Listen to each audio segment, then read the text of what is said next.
Bonjour mes chers élèves de 12e année SPC, français arabe et aussi SVT, français arabe.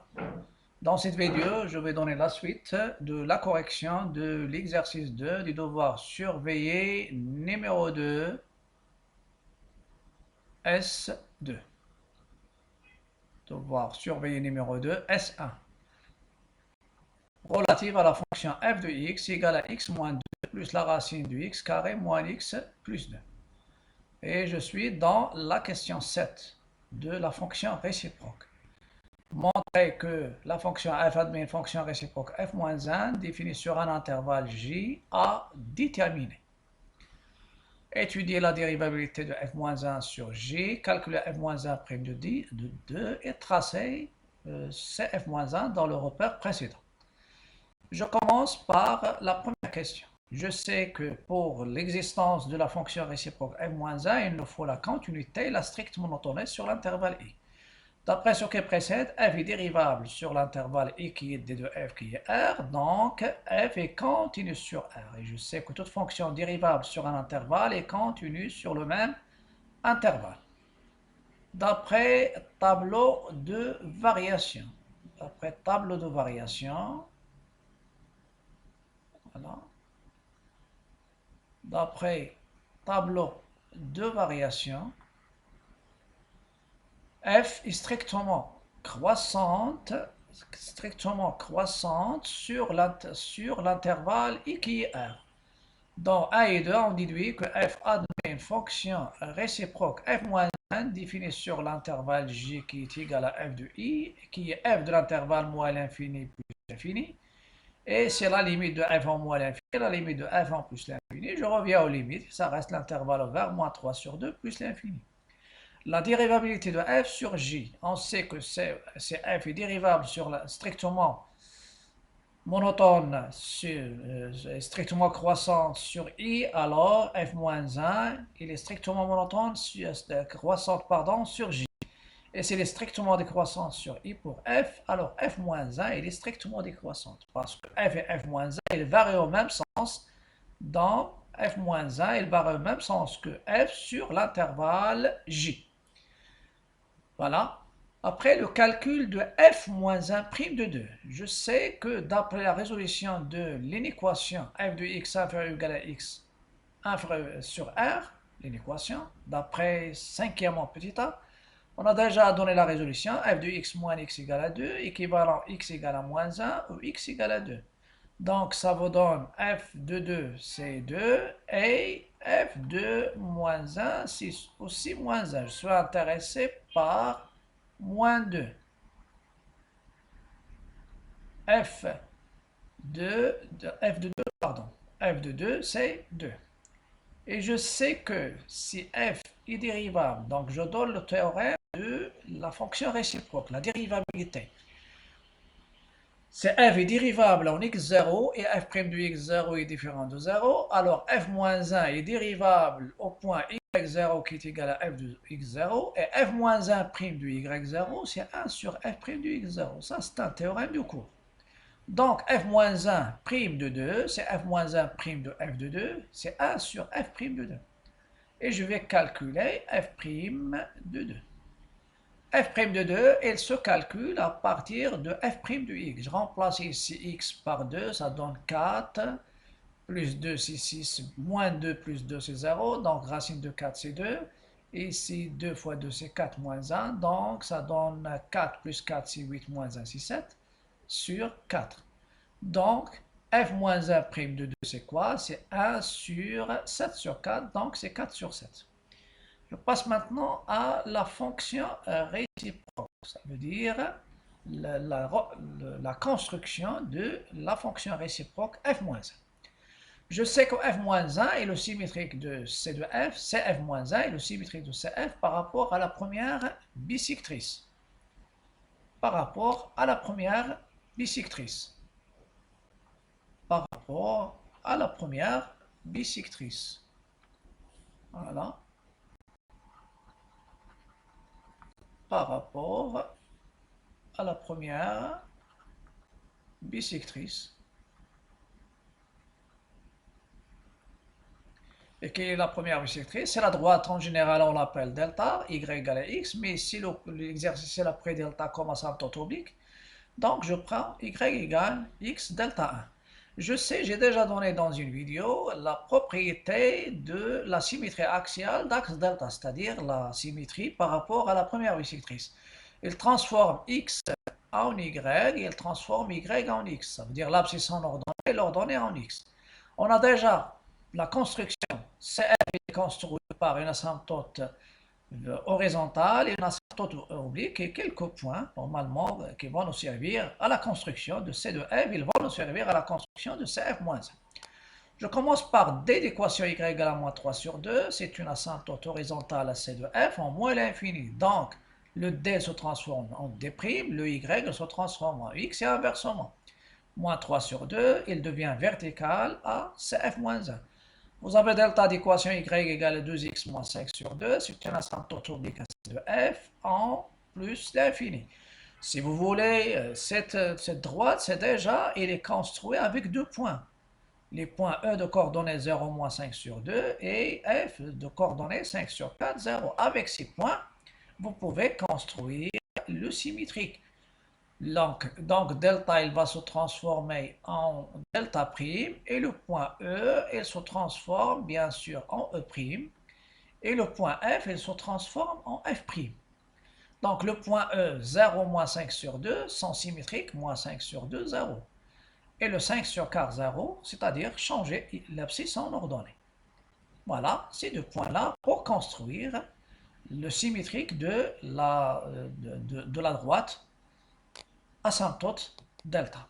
Maintenant, je vais passer à la construction. La construction de C de F. J'ai déjà préparé, bien sûr, une autre représentation, mais pour vous, vous pouvez faire la représentation dans le même repère. Je vous donne les astuces. Donc, vous avez D, c'est ça la droite d'équation y égale à moins 3 sur 2.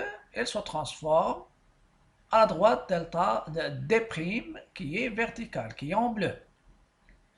Et vous savez, donc ma courbe C de F, elle croît de l'asymptote oblique, l'asymptote verticale, horizontale, pardon, voisinage de moins l'infini. Donc, CF-1, il va croître de moins l'infini en s'approchant de l'asymptote verticale d'équation x égale à moins bien sûr, moins 3 sur 2, c'est-à-dire moins 1,5. Après, comment je vais tracer le symétrique de delta? C'est ça, delta. Quel est son symétrique? Il passe par le point E de coordonnées 0, moins 5 sur 2. C'est ça, 0. Son symétrique, le E, son symétrique, c'est E'. E', c'est quoi? E', c'est le 0, 5 sur 2.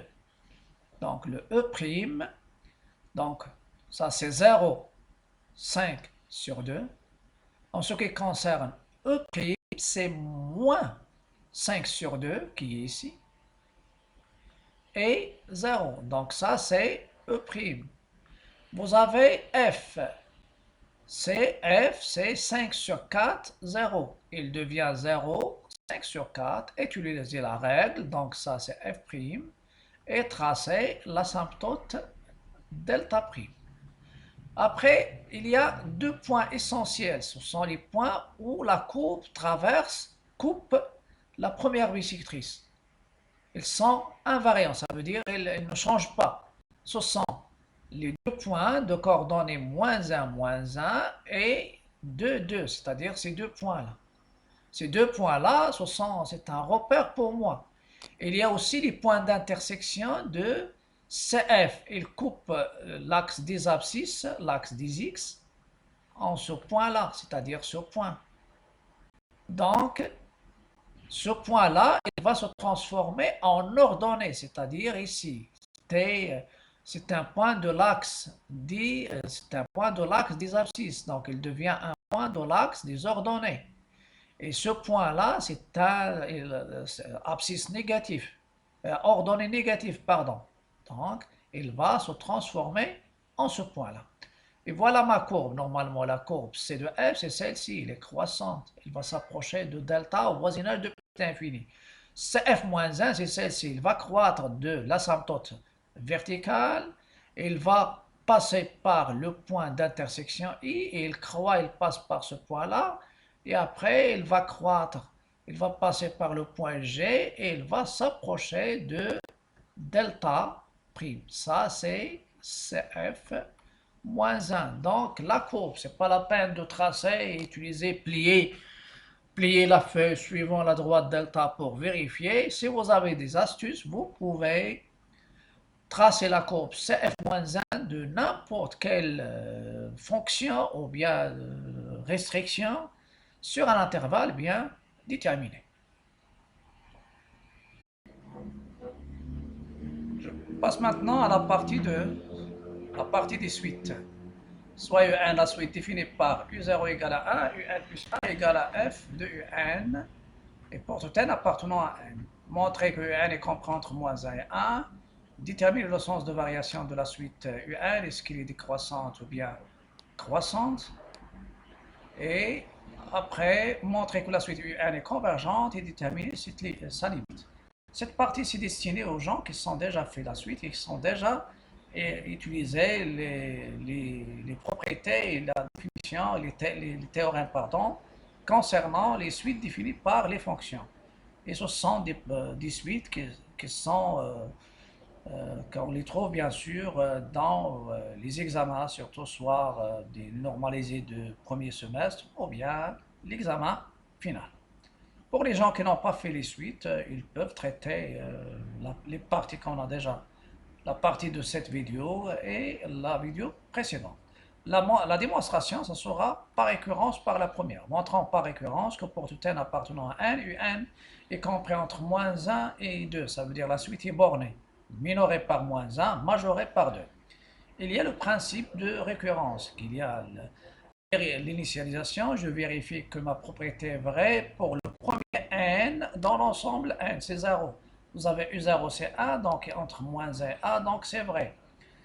Après, il y a l'hérédité. Je suppose que UN est compris entre moins 1 et 1 pour un n donné, vrai pour un n appartenant à n, et je montre qu'il est vrai à l'ordre suivant. Ça veut dire UN plus 1 est compris entre moins 1 et 2. Comment je vais faire? Je vais exploiter la question précédente. On a, d'après la partie 1, on a montré, c'est dans cinquièmement, je pense, d'après cinquièmement, petit b, on a montré que f de l'intervalle moins 1, 2, il est égal à f de moins 1, 2. C'est-à-dire l'égalité, c'est-à-dire, quel que soit x appartenant à l'intervalle moins 1, 2, son image f de x appartient à l'intervalle moins 1, 2. Ça veut dire ici, pour tout x appartenant à l'intervalle moins 1, 2, f de x est compris entre moins 1 et 2. Et on sait que, voilà, je vais rectifier ces choses-là.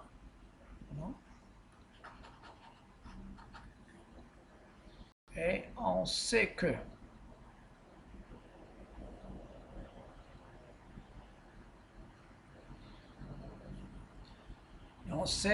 UN plus 1, elle est égale à f de UN. UN plus 1 égale f de UN. Et pour tout n appartenant à n, UN est compris entre moins 1 et 2. Donc, et on sait que UN plus 1, c'est f de UN d'après la définition. Et on a montré d'après la question précédente que UN, c'est pas UN plus 1. On a montré que UN, d'après la question que je viens de faire, que UN est compris entre moins 1 et 2. Donc, si je pose x égale UN, c'est un élément de moins 1, 2. Donc, ça me donne f de x elle est dans l'intervalle. Quel que soit x entre moins 2, f de x, elle reste dans l'intervalle moins 1, 2, pardon, moins 1, 2. Elle est dans l'intervalle, donc x, il est dans l'intervalle moins 1, 2, et f de x, il est dans l'intervalle moins 1, 2. Et quel est f de x? F de x, c'est f de un. Et f de un, c'est quoi? C'est un. F de un, c'est quoi? C'est un plus 1. Donc, f de un, c'est un plus 1. Donc, j'ai montré que pour tout n de n, un plus 1 appartient à l'intervalle moins 1, moins 1, 2. Ça veut dire un, il est entre un plus 1, pardon, il est entre moins 1 et 2. Il est vrai. Et comme conclusion, d'après le principe de récurrence, on déduit que pour tout n appartenant à 1, un est entre moins 1 et 2. Maintenant, les variations, ou bien la monotonie. Étudions le signe de la différence. C'est un plus 1 moins un pour tout n appartenant à 1, j'étudie le signe de la différence. Si elle est positive, la suite est croissante. Si elle est négative, la suite, elle est décroissante. On a un plus 1 moins un, c'est quoi? C'est f de un moins un. F de un moins un. Et on sait, d'après ce qui précède, que quel que soit x appartenant à l'intervalle moins 1, 2, f de x, elle est inférieure ou égale à x. Elle est inférieure ou égale à x.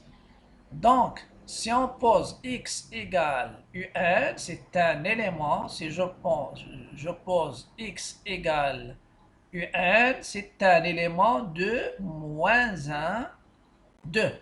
C'est un élément de moins 1, 2. Et puisque c'est un élément de moins 1, 2, alors f de un moins un, f de x moins x, parce que vous savez ici que celle-ci, elle est équivalente f de x moins x inférieur ou égal à 0. Donc, f de un moins un, il est inférieur ou égal à 0, et ça donne un plus 1 moins un est négatif, donc ma suite est décroissante. Et pour terminer bien sûr l'exercice, il y a le calcul de la limite. Le calcul de la limite, il se base aussi sur une proposition ou bien un théorème de calcul de limite d'une suite récurrente définie par un plus a égale à un. Avant ça, il y a normalement un théorème qui donne ou bien qui nous donne l'existence d'une limite finie d'une suite. On a un, elle est décroissante et minorée par moins 1, donc elle est convergente. Et quel est ce théorème? Toute suite croissante majorée est convergente, et toute suite décroissante minorée est convergente. Ça veut dire qu'il a une limite finie, mais ce théorème, il donne l'existence de la limite, mais il ne donne pas il ne calcule pas la limite, il ne donne pas le calcul de la limite. Calculons la limite de un. On a la suite U1 est définie par U0 égale à moins 1 qui est dans l'intervalle moins 1, 2. Là, je le pose, c'est l'intervalle I. Et U1 plus A égale à F de UN. Le I, ça n'a rien à voir avec le I, bien sûr, de la fonction réciproque F moins 1. Et le N appartenant à N. Donc le théorème, qu'est-ce qu'il dit? Il y a trois choses. Si F est continu sur l'intervalle moins 1, 2, c'est déjà prouvé. Il est continu sur R. Et en particulier sur moins 1, 2. F de l'intervalle moins 1, 2, elle est inclue dans l'intervalle moins 1, 2. Et on a déjà donné la réponse à cette question, le calcul de l'image de l'intervalle par une fonction continue strictement monotone. Et en plus de ça, troisième chose, donc vous avez la première, c'est celle-ci, la deuxième, troisième, et bien sûr, ça c'est un théorème normalement. C'est un théorème. Et si troisièmement U1 est convergente, alors sa limite, elle, est solution de l'équation f de x égale à x. Avec, bien sûr, x appartient à l'intervalle i. On sait que f de x égale à x, équivalent f de x moins x égale à 0, donc il y a deux solutions. Donc il y a soit moins 1, soit 1. Et quelle est la solution convenable? Les deux sont dans l'intervalle i. Si elle est croissante, ça sera majoré par 2, donc il va converger vers 2. Et si elle est décroissante, minorée par moins 1, donc il converge vers moins 1. Et on a pour tout n, un est minoré par moins 2, donc L est supérieur ou égal à moins 1, et la valeur de la limite, dans ce cas-là, ça sera moins 1. Mais avant de quitter, je vous invite à cliquer sur le bouton s'abonner si vous êtes sur YouTube, et cliquer sur le bouton suivre ou bien inviter si vous êtes sur ma page Facebook. Tout ça, c'est pour m'encourager et soutenir ma chaîne. À bientôt et à la prochaine.